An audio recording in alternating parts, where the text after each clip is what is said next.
वहाँ पढ़ो, हम वहीं देख लेंगे।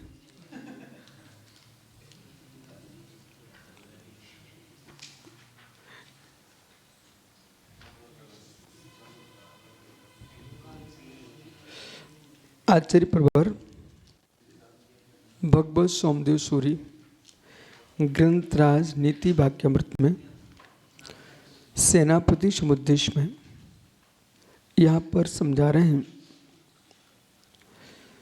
कि सेनापति के जो लक्षण है, दोष और गुण, इनकी परीक्षा करके ही राजा सेनापति नियुक्त करें।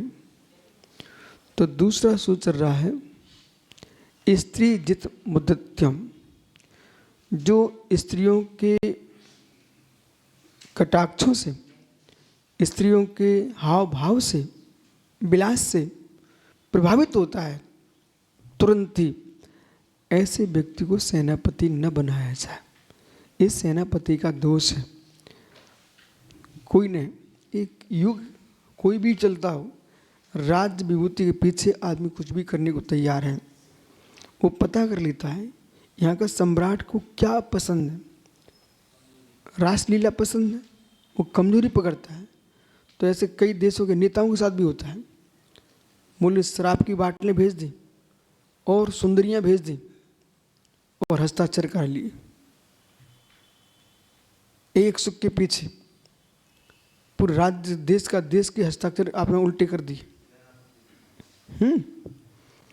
इसी प्रकार सेनापति कि मुझे अपनी हार से मतलब नहीं है, हमारे तो खजाने में घर में धन आएगा, देश हार जाए हमें कोई मतलब नहीं है।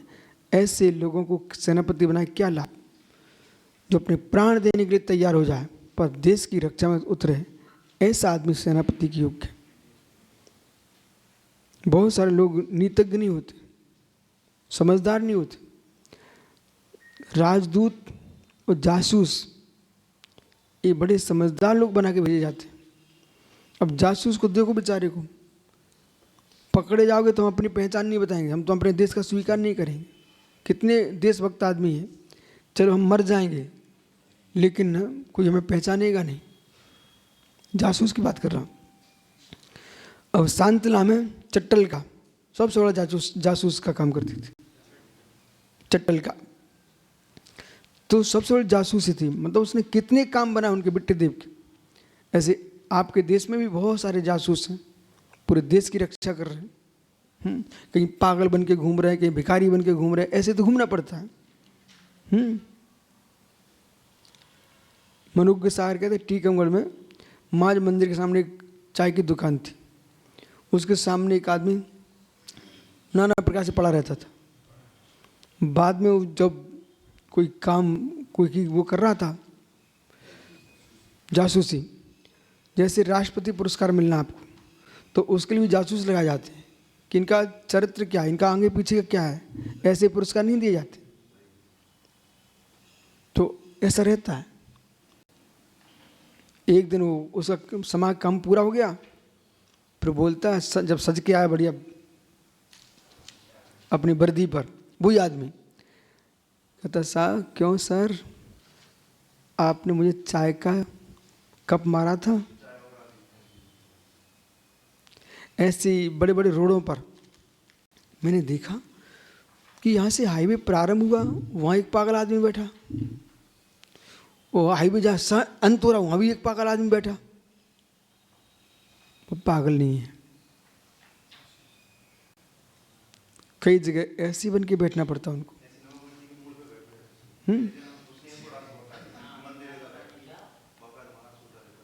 भिखारी बने बैठे रहते हैं, उनको पैसा मिलता है, उनका भी व्यापार है, उनका भी देश रक्षा में हाथ है। ठीक है, वो बहुत कट्टर आदमी है, वो साधु नहीं है, ध्यान रखना। इस प्रकार से स्त्री मुख्यम, जो स्त्री का रागी है, ऐसा पुरुष सेनापति के अयोग्य है।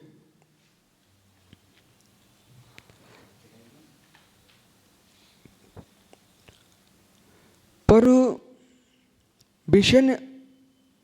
विषयता, वो विषयों में आसक्त है, सप्त विष्णु में कोई भी विष्णु में आसक्त है उसे सेनापति के पद पर नियुक्त नहीं किया जा सकता। अच्व्यय और मर्यादा से बाहर जीने वाला, अच्छे व्यय और संपत्ति का व्यय करने के लिए जिसका हाथ खुला हुआ है वो राष्ट्र को उसको नष्ट कर देगा। सेना में वित्त का भी व्यय करे तो विवेक पूर्वक करे। या एक पैसा का प्रयोग हो सकता है, वहाँ आप एक कुछ कम दे सको, ये तो करना चाहिए। एक पैसे से तुम 4 पैसे लगा रहे हो, तुम तो देश का खजाना समाप्त कर दोगे। देश किसके बल पर जीता है? सेना, खजाना। सेना, खजाना और राशन। भोजन नहीं होगा तो सेना क्या युद्ध करेगी ना। तो राशन होना चाहिए पर्याप्त। कभी कभी क्या होता है, ऐसे ऐसे लोग युद्ध जीतते हैं, पीछे से जाकर के उनका राशन छीन लिया, उसमें अग्नि लगा दी, जहर मिला दिया। ये कूटनीतियाँ चलती थी। तो विष्णु नहीं होना चाहिए। विषण में जाते ही विवेक नष्ट होता है। निर्विष्णी शीलवंत, उसका विवेक काम करता है। ये अनुभव करना आप लोग। निर्विष्णी शीलवान है, विवेक काम करता है। किसी भी इंद्रिय में आसक्त हुआ है, कामासक्त हुआ है, वो व्यक्ति अपना विवेक खो देता है। उस दिन उसका निर्णय सम्यक नहीं हो सकता, विवेकहीन हो गया, शरीर में शक्ति का क्षय हो गया। इसलिए वित्त व्ययी, जो बहुत धन व्ययी है, चिरकाल परदेशवासी प्रवासोपहतम, तुम देश के सेनाध्यक्ष हो, सेनापति हो, आप विदेश यात्रा में जा रहे हो और लंबे समय तक विदेश यात्रा कर रहे हो, आपको अपने पद का इस्तीफा देना चाहिए। देश में कोई भी घटना घट जाए, देखो सुपर से अभी मोदी बाहर गया था, जैसे ये अभी 28 लोग खत्म कर दिए गए, वो तुरंत अपनी यात्रा बंद करके तुरंत वापस भारत आ गया। सुन रहे कि नहीं? तो ऐसा है। अब जैसे कि भोला को किसी कॉलेज का प्राचार्य बना दिया गया है। अभी कॉलेज के प्राचार्य हैं, जो वर्तमान पंडितों की हम बात बता रहे हैं, प्राचार्य हैं, तो आपका कर्तव्य आप पूरा दायित्व निभाएं। तुम अपनी पूजा, पंडित जी पूजा विधान में लगे हो, भागवत पुराण में लगे हो, आपको तो कर्तव्य है कि भाई तुम छात्रों के साथ गलत कर रहे हो, आपको अपना कॉलेज देखना चाहिए। आवश्यकता पर जो छुट्टी लो उतनी लो। तुम तो महीनों महीनों की छुट्टी में जा रहे हो और जो अपने से कनिष्ठ को आपने भार सौंप कर निकल गए। वो कनिष्ठ तो कनिष्ठ ही रहता है, समझ ना। तो दमंग हो आप तो तुम्हारा काम चलता रहेगा, और दमंग नहीं हो तो तुमको हटाया भी जा सकता है। कई ऐसे विद्वान हैं जो महीने में 10 दिन 5 दिन पहुंचते हो, बाकी देश में घूम रहे हैं, तो भाई कैसे काम चलेगा? ईमानदारी से काम करो अपना। तो ये कह रहे हैं, बहुत सारे विद्वान प्रतिष्ठाचार थे ना, तो मैंने पूछा पंडित जी से, मैंने पंडित जी तुम्हारा स्कूल का क्या हो रहा है? बोले महाराज जी सब हमारे लोग भरते रहते हैं हाजिरी। हमने पर मैंने कहा पंडित वो ठीक है, लेकिन ठीक नहीं है। आपको यदि यही काम में रुचि है तो दूसरे को लाभ दो ना, हो दूसरा काम करेगा वो, आप इस काम को करो। सो आदमी ऐसे होते, पद छोड़ना नहीं चाहते हैं पर काम करना नहीं चाहते। तो इसलिए प्रवासोत्तम, जो बहुत विदेश यात्रा करता हो, देश में रहता ही नहीं हो, ऐसे आदमी को सेनापति नहीं बनाना चाहिए। समाज का अध्यक्ष भी बनाओ ना। तो जो ज़्यादा घूमा घामी कर समाज में रहते ही नहीं हो, वो अमेरिका में बैठा है, अब यहाँ भारत में समाज में क्या हो रहा है, तो ऐसे आदमी ना जो समय दे सके, धन व्यय कर सके। स्वयं दरिद्री आदमी है, निर्माल खाने को खड़ा हुआ है, ऐसे आदमी तो मंदिर का अध्यक्ष और बना दो, वो तो पूरी उठा ले जाएगा। दरिद्रियों को अध्यक्ष नहीं बनाना चाहिए। जो अपने घर का भी धन व्यय कर सके और विवेक पूर्वक समाज को चला सकें, मंदिर चला सकें, विपत्ति आपत्ति आने पर अपनी संपत्ति व्यय करने की क्षमता रखते हैं, और जिनके पास प्रभुत्व शक्ति है, जो समाज में वर्चस्व रखते हैं, ऐसे लोगों को आगे रखना चाहिए। इसमें ये मत सोचो, कुछ गरीब लोग क्या सोचते हैं, बड़े लोगों को बड़े पद दिए जाते हैं, ऐसा सोचते हैं। इनका गलत सोचना है। बड़े आदमी को बड़ा पद क्यों दिया जाता है? अरे भाई समझो, बड़ा रथ बकरी पे नहीं रखा जाता। बड़ा रथ हाथी, आपको बोध होना चाहिए, बैलों पर नहीं रखा जाता। हाथी का रथ हाथी पर रखा जाता है। आप क्यों बकरी बने? गलती तुम्हारी है ना, हाथी बनते ना। सही है कि नहीं? तो आप कहीं ऐसा हुआ है कि इस बात से स्वयं लोग प्रभावित हो गए, भाई गरीबों को भी तो मौका देना चाहिए, प्रभावित हो गए, उन्होंने गरीबों को मौका दे दिया, लेकिन समाज का नाक कट गई। क्यों?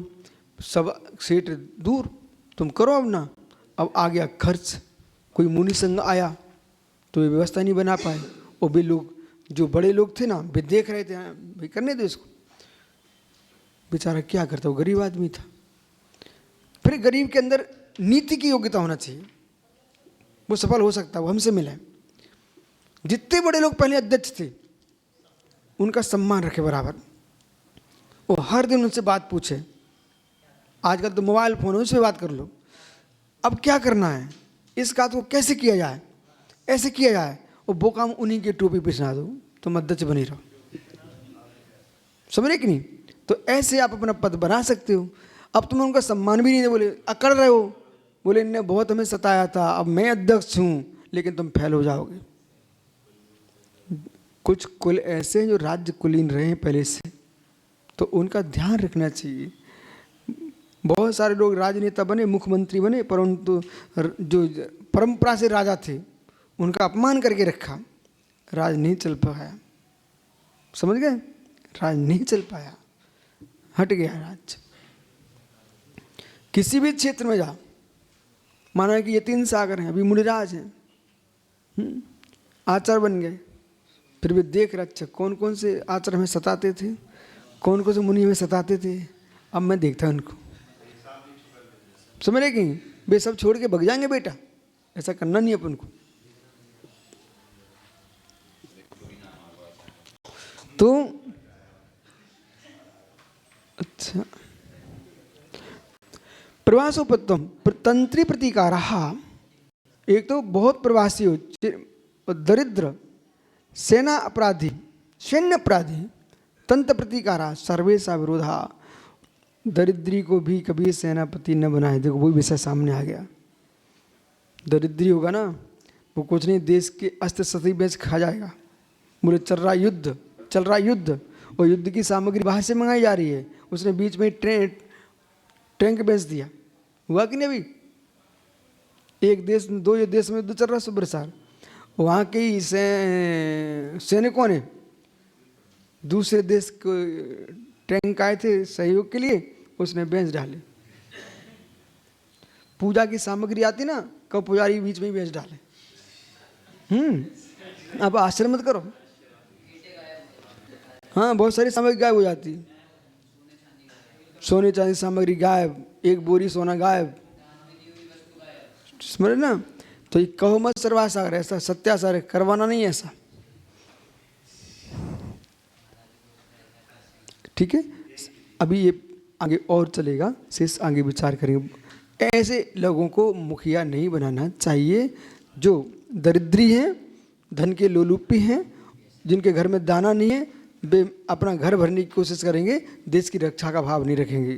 जो भरपूर निर्लिप्त हैं, निर्लेप हैं, और जिनके घर में विभूति भरी रखी है, मैं क्या लेना, हम तो देश की सेवा के लिए आए हैं, ऐसे लोगों को मंत्री अध्यक्ष बनाना चाहिए, सेनापति बनाना चाहिए।